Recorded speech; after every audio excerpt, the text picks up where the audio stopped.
Laneko elkarrizketa batean egin ezin dizkizuten 12 galdera debekatu. Ba al dago laneko elkarrizketa batean egin ezin dizuten galderarik? Elkarrizketa hainbat arrazoirengatik okertu daiteke. Berandu iristea, ez ondo prestatzea baina galdera pertsonalak dituelako ere bai, eta galdera horien erantzunek alde batera edo bestera balantza egitea enpresaren interesen arabera.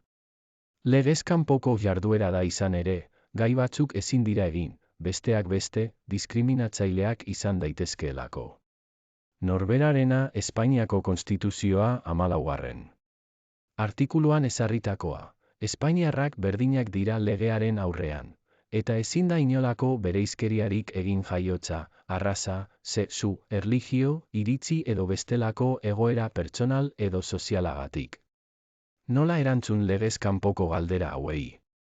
Artean laneko elkarrizketa batean egingo dizkizuten galderak prozesuarekin zerikusirik ez duten gaiak aurki daitezke. Debekatutako kontu horiei buruz galdetzen badizute, zer egin dezakezu? Ez erantzun. Horrelako galderei ez erantzuteko eskubidea duzu, eta baita elkarrizketa egiten duen enpresaren kontra egoki deritzen ekintzak hartzea. Egokiena da modu asertiboan, baina gortean, uko egitea, zure eremu intimora edo pribatura mugatzen diren gaiak direla azalduz. Erantzutea erabaki duzu. Erantzutea erabakitzen baduzu, nola egin elkarrizketa galdu gabe? 12 galdera eta horien erantzunak emango dizkizugu. Lehen zenbat urte ditu? Adina ez da garrantzitsua lan bat egiteko. Ez oso gazte ez nagusi izateak ez du zerikusirik lan egiteko eta amore emateko gaitasunarekin, gogoratu du Mara Valdez Andreak. Coacha lan kontratuduna eta hautatzailea. Lanpostu jakin batek adin jakin bat behar badu, lehenago adierazi behar da, eta oso ondo arrazoitu zergatik aukera dezakeen zerrenda horrek bakarrik lanpostu bat.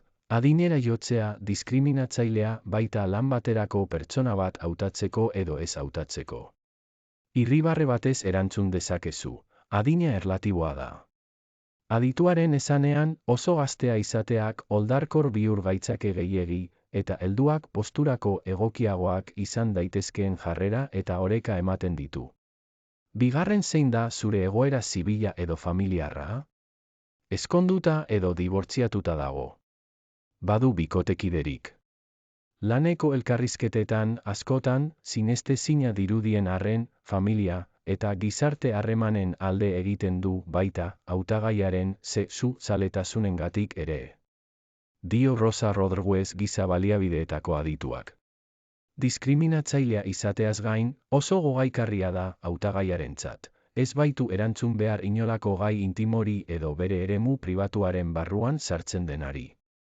Hau erantzun behar duzu, ez du egokitzat jotzen galdera, eta bere intimitatearen parte dela, dio. 3. haurdun zaude, seme-alabak dituzu edo izan nahi dituzu. Galdera horrek ez du zerikusirik lan harremanarekin, eta emakumeenganako diskriminazioa dakar, izan ere, haur bat izatea erabakitzen bada, enpresako egoera zaila izango da legez kanpoko eta salatzeko moduko arazoa da, eta ezin zaio erantzun. Bi ezaugarri hauek adieraziz.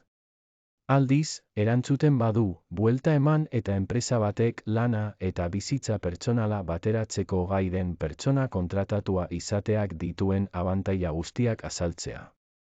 Bereziki seme-alabak baldin baditugu eta gure enpresan beste edozeinek bezala amore eman dugula frogatzen. 5. zein da zure nazionalitatea? Pertsona orok du Espainian lan egiteko eskubidea, herrialdean legez bizi bada. Jatorriari, nazionalitateari edo non hasi den galdetzen badute, enpresak bereizkeriagatiko demanda izan dezake.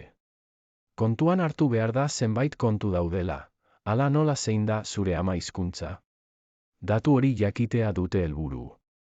Galdera izangaiaren alde eginez erantzun behar da, atzerritarra naizenez, zenbait hizkuntza ezagutzen ditut, badakit zer den aldaketetara egokitzea, eta abar, edozein enpresarentzat onuragarriak izango diren kontuak.